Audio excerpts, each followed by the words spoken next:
Hey, I'm Ashleigh Holland. And I'm Jenny Knight. And you're watching Talk of the Town.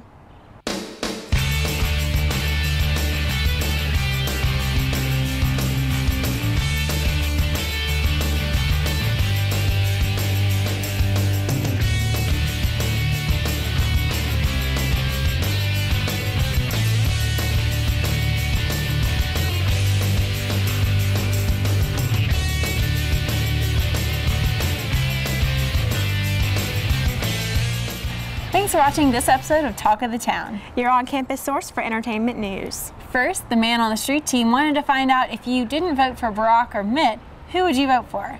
Take a look.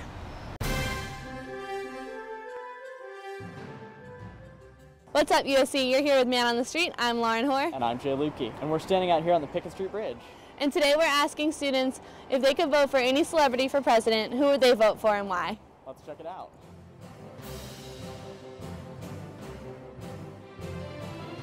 I would choose Channing Tatum just because he's hot. Lady Gaga, because for one, she's unique. You know that she's not going to be biased. She's for everyone, equality, and she really does care about the people.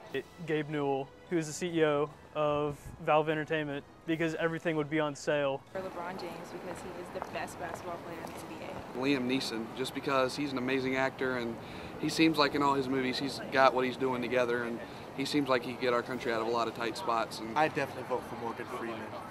I would vote for Oprah to be president. Reggie Bush, because he is fine, and who wouldn't want to look at him every day? Tyra Banks, because she's a supermodel. I would vote for Will Ferrell to be president of the United States of America. I honestly would choose to sit at home and not vote, because I don't think any of them are adequate persons to be presidents of the United States. Thanks. Most Def, just because he's kind of already in the political scene as far as being just like an entertainer, and he's just kind of all around just a nice person, I guess. So I would vote for him, I think. I would vote for 2 Chainz, because he got that grenade.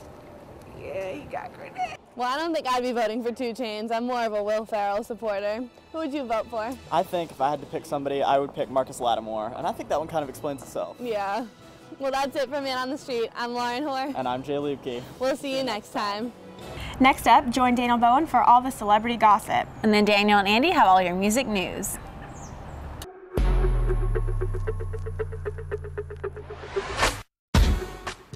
Hey guys, I'm Daniel Bowen and welcome to this week's gossip. Now we're going to start off with the Honorable Judge Britney Spears, who on this week's X Factor bestowed a fellow pop princess with a new title. I felt like you were trying to be like Keisha. The artist, formerly known as Kesha, was last seen at the DMV changing her name. Surprise, surprise, Rihanna stirred up some controversy this week by deciding to dress up as Mary Jane for Halloween by wearing a dress that appeared to be made out of marijuana. Now those who were offended by this should not expect any sort of nice apology anytime soon, for the singer is known to be very blunt. Well, the election may be over, but for those of you who are still bitten by the voting bug, you can head over to TMZ right now and vote on the sexual orientation of Jessica Simpson's father, which I hear is legally binding, and whichever way that poll sways, he must also. Now, the option gay is winning by a landslide due to a picture that surfaced of him this week with a brand new look, which looks to me less like a homosexual and more like some sort of strange love child between Gary Busey and Ellen DeGeneres. Since we're on the topic of Jessica Simpson, let's discuss some other celebrities who have a little extra meat on their bones. Kiss my fat ass! Alright, calm down, Tyra, not you, but Lady Gaga. She recently said in an interview that she is not bothered by the comments about her recent weight gain and wishes more women would be supportive of each other, which was right after pointing out that Adele is in fact bigger than her, so why is no one talking about that? Well, right after being so supportive of Adele, she went on to give us this little nugget of wisdom. Sit in front of the mirror with all the paints and colors and wigs that you have at your disposal, and just have a real talk with yourself. What do I not like about me? And then peer into the mirror and just effing draw right over it, because that's what makeup is here for. That's right, ladies. If you don't like something about yourself, don't learn to accept that you were just born that way. Instead, just cover it up. No one will ever know. Well, anyways, I'm going to be on the lookout for more contradictory Gaga quotes, while you be on the lookout for more Talk of the Town for more celebrity gossip. I'm Andy. And I'm Daniel. And we're here to bring you all the music news for Talk of the Town. Nicki Minaj will be releasing Pink Friday, Rum and Reloaded, the re-up on November 19th. The 2-disc album will have old favorites such as Starships and Pound the Alarm, as well as 8 new tracks. The singer has dropped a music video for one of those songs, Va Va Voom, earlier this week. One Direction released their newest single, Little Things, earlier last week.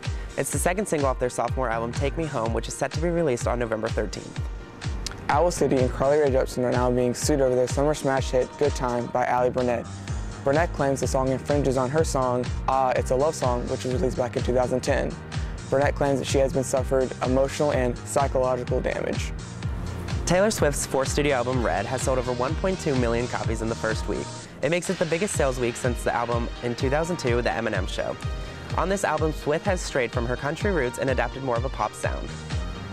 Nashville's own Elliott Root will be playing this Thursday on Green Street as a part of Homecoming's Cockfest.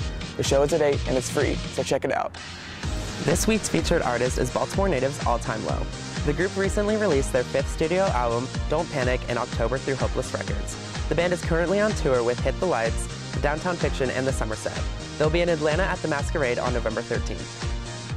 And that's all your music news. Tune in 2 weeks for a new episode. Coming up, we have Widescreen Weekend, Campus Spotlight,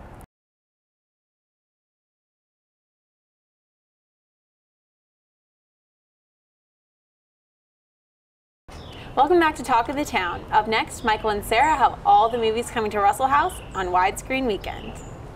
I'm Sarah Adkins, and welcome to another edition of Widescreen Weekend.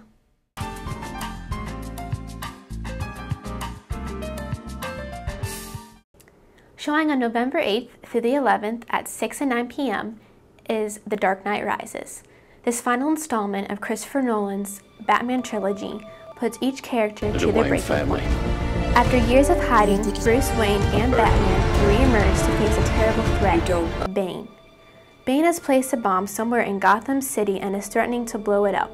He finds himself finishing the mission that Ra's al Ghul had started in Batman Begins. Then, showing the following week, the 15th through the 18th, is Ted.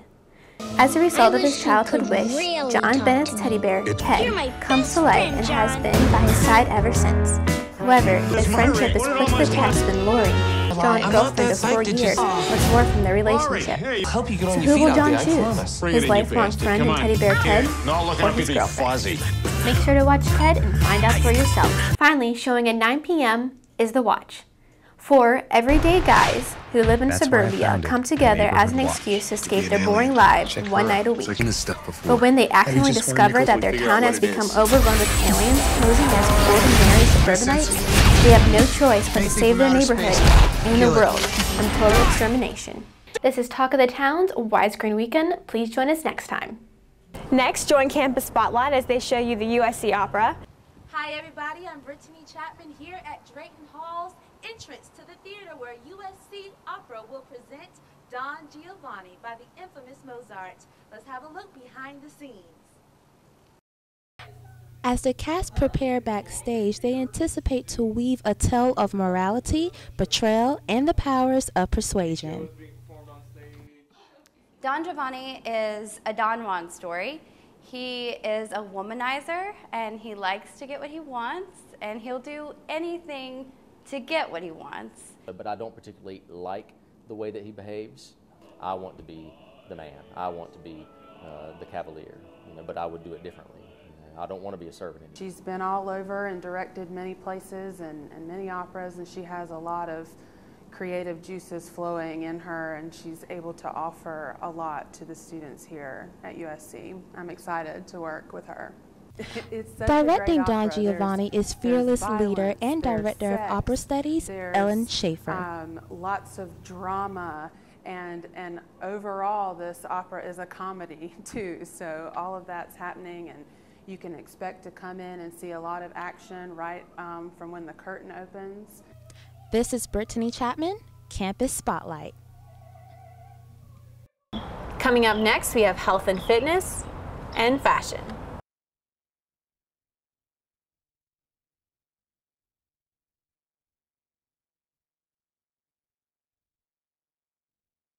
Now it's time for some health and fitness tips from Janelle Williams. And then Khadija and Nicole have all your fashion news. Hey guys, I'm Janelle Williams, and this is Health and Fitness with Talk of the Town. This segment is going to be a really fun one. It's called 5 Healthy Tips to Keep You Healthy. My first tip is to drink lots of water. I know this sounds very redundant, but it's true. It'll help your complexion stay clear, and it'll help you feel less dehydrated. Karina and Katrina from ToneItUp.com recommend drinking half your body weight in fluid ounces.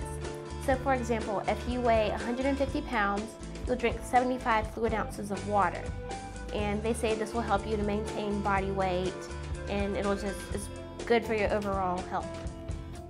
Tip number 2 is to get a little bit of exercise every day. Now I know this is unrealistic to get an extensive workout every single day. Most of us are students and some of us have jobs too. But try this. Get a 15-minute workout break every day. My favorite way to do this? Dancing. If you're the kind of girl that wears makeup every day, then this tip's for you. Try switching to a mineral powder foundation or a tinted moisturizer. This is better for your face compared to liquid foundations and cream foundations because it allows your face to breathe more and it doesn't clog your pores. How many times have you done this? Oh, my stomach hurts so bad. I feel so bloated. One possibility for this reaction is gluten. Gluten is found in wheat, barley, grain, and rye. So that's your bread, your pastas, your starches, and beer. So you might want to cut down on one of those, maybe all of them if you're that serious about having a gluten-free diet, and you will definitely see results. And tip number 5 is to eat lean, clean, and green. ToneItUp.com is one of my favorite websites, as you guys know, and Karina and Katrina emphasize this sort of eating habit. Lean meats, clean fruits, and green vegetables.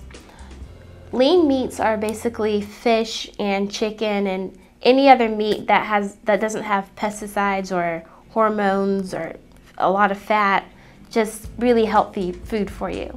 It's really easy to digest. Likewise with your fruits and your vegetables, they haven't been altered by any hormones and it's just clean, natural from the earth. It came from the tree to the store and in your mouth.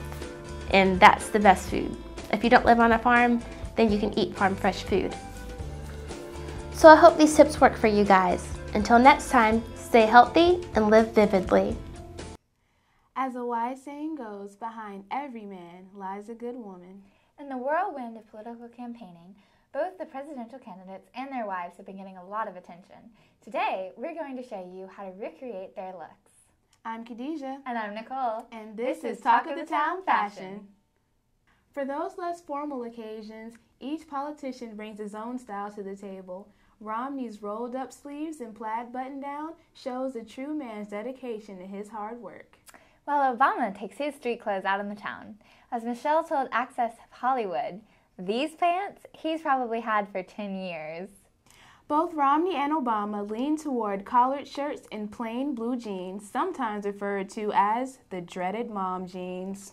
Which means it's probably a good thing that both candidates are usually seen in suits. First Lady Michelle Obama and Ann Romney have played key roles in the election season this year, and not only that, but they have great style to match. Bold hues command the spotlight. Both women favor statement-making outfits with bold accessories. Michelle Obama has played a key role with her fashion this year as she brought something new to the table, bold prints. Take a cue from Michelle's style-setting fashion and choose a cohesive color scheme. Nothing says luxe and power like a perfectly matched suit. And as a last look, here are the politicians and their wives as college students. Hope these looks help inspire you to dress your best in a professional setting. See you next time and stay classy. Thanks for watching this episode of Talk of the Town. Join us again in 3 weeks for our next episode. Happy Thanksgiving!